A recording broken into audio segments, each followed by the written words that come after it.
Hello family, स्वागत है आप लोग का हमारे चैनल गॉड मांगा पे। आज हम लोग एक न्यू सीरीज स्टार्ट करने वाले हैं जिसका नाम है द मोरिन रिटर्नर। तो अगर आप लोग को ये सीरीज ये एक्सप्लेनेशन अच्छा लगता है तो प्लीज़ वीडियो को लाइक कर देना। चैनल पे पहली बार आया तो चैनल को सब्सक्राइब कर देना और बेल नोटिफिकेशन कॉल पे सेट कर देना। तो इस वीडियो को लाइक हम लोग रखते हैं 100 लाइक्स। तो अगर लाइक हम कंप्लीट हो जाएगा तो इस सीरीज़ को हम लोग आगे बढ़ाएंगे। तो एपिसोड के स्टार्ट में हम लोग को एक बंदे का सीन दिखाते हैं जिसके बारे में बताया जाता है कि वो बचपन से काफ़ी ज़्यादा पावरफुल था, उसका स्ट्रेंथ काफ़ी ज़्यादा था। उस बंदे से कोई भी आर्म रेसलिंग यानी कि मुक्का लड़ाता था या पंचिंग करता था तो वो हार जाता था। ये बंदा सबसे जीतता रहता था। एक दिन अचानक से पता नहीं क्या हुआ, वो अपना जब विलेज वापस आया तो वहाँ पे काफ़ी ज़्यादा जख्मी था और उसको उसको याददाश्त काफ़ी ज़्यादा कमज़ोर हो गई थी और उसको कुछ भी याद नहीं आ रहा था और वहाँ पे बेहोश होकर गिर गया। उसके विलेज के लोगों ने उसे देखा, बोला ये तो बेहोश हो गया, इसे बचाओ। उसका जो लक था वो काफ़ी अच्छा था उस बंदे का कि उसको सब लोगों ने उठा के उस गाँव के अंदर ले गए और वहाँ का जो गवर्नर था उस गाँव का वो काफ़ी अच्छा इंसान था तो उसने उसको अपने पास रख लिया। उसके बाद उस बंदे को वो जो बंदा बेहोश हुआ था, लड़का बेहोश हुआ था, वो गवर्नर के साथ वहाँ पे रहने लगा और उसके काम में उसकी मदद करने लगा। उस बंदे का नाम डायवोंग था। तो वो जो गवर्नर था वो डायवोंग से बोलता है कि डायवोंग तुम यहाँ पे कुछ ज़्यादा ही काम कर रहे हो, तुम्हें थोड़ा आराम कर लेना चाहिए। डायवोंग से बोलता है कि आपको ज़्यादा चिंता करने की जरूरत नहीं, मैंने तो अभी स्टार्ट किया, मैं इससे तो पूरे दिन भर कर सकता हूँ। बोलता है कि अगर तुम ऐसे करते रहोगे तो मुझे लगता है इस पूरे माउंटेन से, पहाड़ से तुम जो पेड़ का नामो निशान मिटा डालोगे। साथ ही वहाँ पे दिखाते वो दोनों काफ़ी खुश होते हैं क्योंकि गवर्नर का जो काम होता है वो डायवोंग कर रहा होता है। डायवोंग के पास भी एक फैमिली मेम्बर मिल जाता है जो कि उसके साथ वहाँ पे रह रहा था और वो दोनों काफ़ी ज़्यादा खुश होते हैं। और डायवोंग बोलता है कि चलो देखते कि पहले मैं ख़त्म होता हूँ या फिर मैं इस जंगल से इस सारे पेड़ को ख़त्म कर देता हूँ। लेकिन उसकी खुशी जो काफ़ी ज़्यादा समय तक नहीं रहने वाली थी क्योंकि जो डायवोंग जब 15 साल का हुआ था तो गवर्नर वहाँ से चला गया था, उस गांव को छोड़ के उसे जाना पड़ा क्योंकि उसे कुछ काम आ गया था और वो अपनी पूरी फैमिली के साथ वहाँ से चला गया और डायवोंग फिर से अकेला पड़ गया था। वो वहाँ पे काफ़ी ज़्यादा अकेला पड़ गया था और वो वहाँ पे रोते हुए बोलता है कि अब मैं यहाँ पे अकेले क्या करूँगा, मैं यहाँ पे अकेले क्या करूँगा। इसी तरह काफ़ी सालों बाद सालों साल बीतते गए और इसी तरह से वो अपना हार्डवर्क करता रहा, अपने मेहनत पे कभी भी काम करना बंद नहीं किया। और साथ ही हमें सीन दिखाते वो 25 साल का हो चुका होता है और वो अब बस एक चीज़ को अपनी ज़िंदगी में चाहता है। वो कह रहा था कि मेरे पास सब कुछ है, बस मुझे एक चीज़ चाहिए। उसे एक वाइफ ढूंढनी होती है, उसको एक वाइफ चाहिए होता है। वो पूरी इस विलेज से उस विलेज तक सारे विलेज जितने भी विलेज उससे आसपास होते हैं वहाँ पे जाता है और अपने लिए एक सुटेबल वाइफ ढूंढता है, पर कोई भी उसकी वाइफ बनने के लिए रेडी नहीं होता। पता नहीं मुझ में कौन सी कमी है कि कोई मुझे अपना हस्बैंड नहीं बनाना चाहता। साथ ही वहाँ से फिर से आगे की तरफ दूसरे विलेज के निकल जाता है और बोलता है कि अगर मैं सामने वाले विलेज में जाऊँगा तो मुझे पक्का मेरे लिए एक सुटेबल वाइफ मिल जाएगी, इसलिए मुझे वहाँ पे जाना होगा। और वो उठ के उस तरफ चल देता है। वो वहाँ पे जाने के लिए तैयारी होता है लेकिन तभी उसे कुछ अजीब दिखता है। वो एक लेडी को देखता है जो कि काफ़ी ज़्यादा जख्मी होती है और उसकी तरफ आ रही होती है।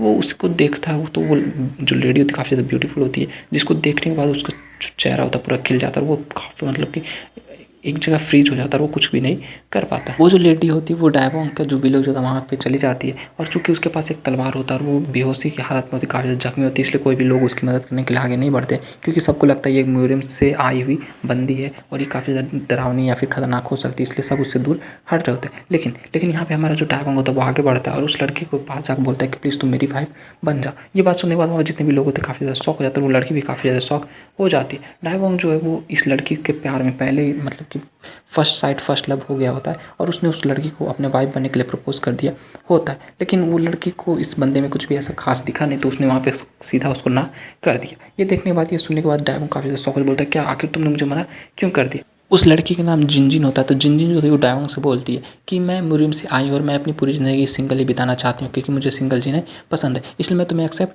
नहीं कर सकती। लेकिन डायवोंग जो था वो इतनी आसानी से हार नहीं मानने वाला था। वो हर समय जहाँ भी उसको देखता, जिनजिन को देखता और उससे मिलता, उसको लव के लिए कि शादी के लिए प्रपोज करता रहता। वो कहीं भी काम पे जाते उसके पीछे पीछे आ जाता, बोलता कि प्लीज़ मेरी वाइफ बन जाओ। वो हर समय उसको मना करती रहती थी। वो कहीं भी जाती थी तो उसके पीछे पीछे दौड़ाता था, बोलता था प्लीज़ मेरी वाइफ बन जाओ और वो हर जगह उसकी मना करते रहती थी। और इस तरह से वो उसका हर जगह जहाँ जाती वहाँ पीछा करता और बस यही बात बोलता कि प्लीज़ प्लीज़ मेरी वाइफ बन जा, प्लीज़ मेरी वाइफ बन जा। वो जितनी बार भी उसको बोलता कि प्लीज़ मेरी वाइफ बन जा, इसके बाद तुम मुझसे जो कहोगी मैं वो करूँगा, लेकिन वो बोलती कि यहाँ से दफ़ा हो जा, मुझे तुम्हारी वाइफ नहीं बनना। इसी तरह चलता रहा और डायवोंग ने उसको लगभग 30 से 40 बार प्रपोज कर दिया होता है और उसने हर बार जिनजिन ने हर बार डायवोंग को मना कर दिया होता है। लेकिन अंत में जितने भी विलेज के लोग थे ये डायवोंग का ये हालत देख के काफ़ी ज़्यादा परेशान हो जाते हैं और फाइनली जिनके पास आते हैं और उसको कन्विंस करते हैं। ये बोलते हैं कि मुझे लगता है कि फाइनली तुम्हें उसको एक्सेप्ट कर लेना चाहिए क्योंकि वो बंदा काफ़ी अच्छा, दिल का काफ़ी अच्छा है, वो तुम्हारा काफ़ी अच्छे से ख्याल रखेगा, प्लीज़ उसको एक्सेप्ट कर लो, वरना ये इसी तरह घूमता रहेगा और वो पागल हो जाएगा। इससे पहले कि उसका जो दिल में जो अरमान है वो सब शांत हो जाए, मतलब वो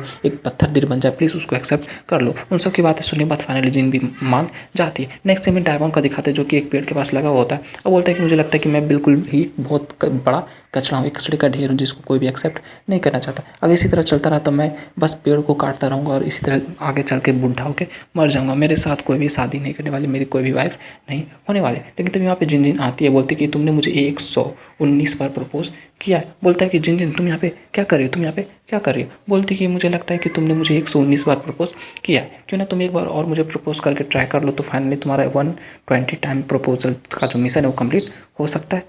क्योंकि मैं मानती हूँ कि मैं काफ़ी ज़्यादा पत्थर दिल थी और मैं सिंगल रहना पसंद करती थी, लेकिन चूंकि तुम मुझे इतना ज़्यादा फोर्स कर रहे हो और कोई बंदा इतनी देर तक मेरे पीछे आ रहा है और मैंने मतलब इतना केयर कर रहा है, उसको मैं ज़्यादा देर तक मना नहीं कर सकती। इसलिए मैं सोच रही थी कि तुम्हें मुझ पर एक और बार प्रपोज करना चाहिए। तुम्हारे सबके बारे में क्या ख्याल है। उसकी बात सुनने के बाद जो डायमंड होता है काफ़ी ज़्यादा शौक तो चिल्लाते हुए बोलते हैं कि प्लीज़ मेरी वाइफ बन जाओ। बोलती ठीक है चलो, मैं तुम्हारी इस बात को मान लेती हूँ, मैं तुमसे शादी करने के लिए रेडी हूँ। 120 बार फाइनली प्रपोज करने के बाद जो जिन होती है वो डायमंड से शादी करने के लिए रेडी हो जाती है। वो लोग वहाँ पे शादी करते हैं और मैरिज के बाद जो डायमंड ने जितने भी पैसे अपनी ज़िंदगी में अभी तक बचाए होते हैं उन सब का यूज़ करते हुए वो एक होटल बनाता है और उस होटल में जितने भी कस्टमर आते हैं उन सबका जो वो ख्याल रखता है और उसके बाद जितने भी पैसे मिलते हैं उनसे वो अपनी ज़िंदगी को जीने लगता है। इसी तरह काफ़ी समय बीतता गया और फाइनली उन दोनों का जो फर्स्ट बेबी बॉर्न हुआ, जिसका नाम उन लोगों ने वू मून रखा था, संग वू मून रखा था। उन संग वू मून के आने के बाद उन सबके खुशी का कोई ठिकाना नहीं था और दोनों काफ़ी ज़्यादा खुश थे। और उसके बाद लेकिन इसके साथ ही इतनी अच्छी खुशी मिलने के साथ ही एक बहुत बड़ी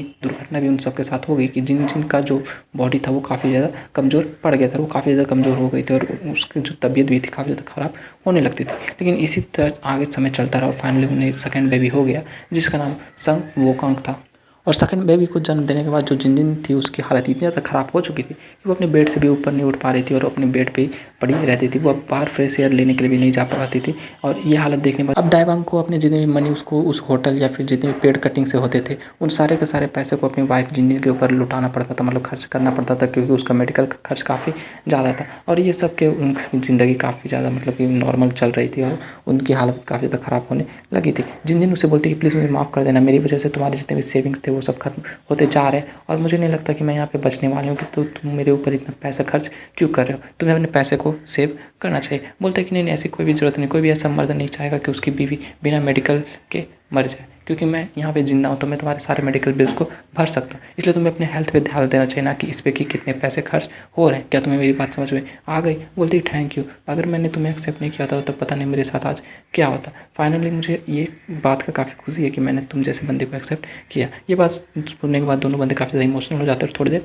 रोते हैं। उसके बाद जिन जो होती है उसकी बीमारी और ज़्यादा बढ़ने लगती है, जैसे जैसे उसके बच्चे बड़े होते हैं वैसे वैसे उसकी बीमारी भी बड़ी हो रही होती है। उनके फर्स्ट बेटे का नाम संगवू होता है जो कि काफ़ी ज़्यादा स्मार्ट होता है, जो कि बिल्कुल अपनी माँ की तरह दिखता है और उसका जो इंटेलिजेंस होता है काफ़ी अच्छा होता है। वो एक पेड़ के ऊपर चढ़ रहा होता है और उसका फादर जो होता है वो बोलता है कि बेटा वहाँ पे मत चढ़ो, वो काफ़ी ज़्यादा डेंजरस हो सकता है। बोलता है कि नहीं ये कुछ भी डेंजरस नहीं है, ये तो बस इन लोगों के लिए डेंजरस है जो कि काफ़ी ज़्यादा मोटे हो जाते हैं और इस पेड़ के ऊपर नहीं चढ़ पाते, जैसे कि आप फादर। उसकी बात सुनने के बाद वो जो बंदा होता है वो भी काफ़ी ज़्यादा शर्मिंदा हो जाता है। बोलता है कि संगवू जो है वो काफ़ी ज़्यादा इंटेलिजेंट है, लेकिन ये दूसरों लोगों की बेइज्जती करने में पीछे नहीं हटता, जैसे कि इसने अपनी थोड़ी देर पहले अपने बाप की भी बेइज्जती अपने मुँह से कर दी। और वो अपने दोनों बेटों के बारे में अपनी जो बीमार बेबी होती है जो कि बेड पे पड़ी होती है उन सबको बता रही होती है। वो बोलती है कि हाँ मुझे लगता है वो दोनों भी काफ़ी अच्छा कर रहे हैं। और इसी तरह समय बीतता जाता है, ज़्यादा पहले स्ट्रॉन्ग और इंटेलिजेंट होता है उतना ज़्यादा कमज़ोर होता जाता है, बिल्कुल अपनी माँ की तरह, जैसे कि उसकी माँ कमज़ोर होती जा रही थी और वो उसका एक अजीब तरह का बीमारी हो जाता है। तो उसके फादर इससे काफ़ी ज़्यादा परेशान रहते थे, बोलते थे वुमन क्या तुम ठीक हो। बोलते हैं हाँ फादर मैं बिल्कुल ठीक हूँ। लेकिन उसके फादर जानते थे कि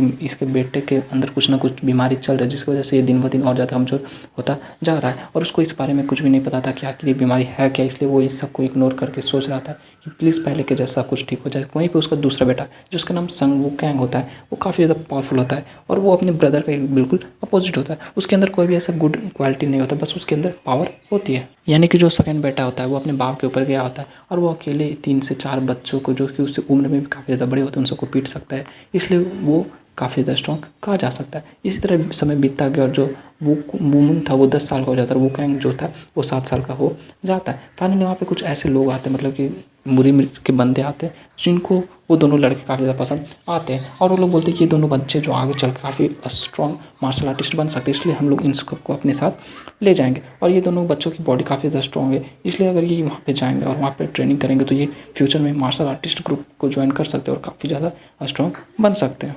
अपने दोनों बेटों की तारीफ सुनते हुए जो बंदा होता है काफ़ी ज़्यादा खुश होता है, बोलता है कि वेल डन माय सन्स, मुझे तुम लोग से ऐसी उम्मीद थी, तुम लोग मुरी में जाओगे और काफ़ी ज़्यादा स्ट्रॉन्ग बनोगे और उसके बाद तुम्हारी सबको इज्जत करेगी। लेकिन जो मुरी का बंदा होता है वो बोलता है कि नहीं, मुझे लगता है ये बंदा जो है मतलब कि वुमन जो होता है वो काफ़ी ज़्यादा कमज़ोर है, इसलिए हम लोग इसको अपने साथ नहीं ले जा सकते। और अगर हम लोग ने वुमन को अपने साथ ले गए तो ये 5 दिन से ज़्यादा सर्वाइव नहीं कर पाएगा और ये वहाँ पे जाके मर जाएगा। उसके बाद सुनने के बाद जो वुमन होता है काफ़ी ज़्यादा सैड हो जाता है और वो कुछ भी नहीं कह पाता। लेकिन उसके फादर बोलते कि क्यों, मैं जानता हूँ कि कमज़ोर है, इसका बॉडी काफ़ी ज़्यादा कमज़ोर है, लेकिन फिर भी इसको ले जाए प्लीज़, इसको भी वहाँ पर ले जाके एक मार्शल आर्टिस्ट बना दीजिए। बोलते हैं कि हम लोग ऐसा नहीं कर सकते, लेकिन अगर आप कहोगे तो हम वो कैंग को अपने साथ ले जाके इसको अपने तरीके से सिखा के बहुत काफ़ी पावरफुल मार्शल आर्टिस्ट बना सकते हैं। साथ ही में रात का सीन दिखाते हैं, वो लोग वहाँ से यानी कि जुम्मूरी के लिए रवाना होने लगते हैं और वो गैंग जो होता है वो अपने ब्रदर वुमन और अपने फादर से बोलते हैं कि फाइनली मैं यहाँ से जाने वाला हूँ फादर, आप लोग से मैं जल्दी मिलूंगा। बोलते हैं ठीक है तुम वापस जल्दी आना, हम लोग तुम्हारा इंतजार करेंगे और तुम अपना ख्याल भी रखना। फाइनली वो वहाँ से चला जाता है और वहाँ से जाने के बाद काफ़ी ज़्यादा सैड होता है। फाइनली वो मुड़ के नहीं देखता और वापस से वो वहाँ पे बुरी में चला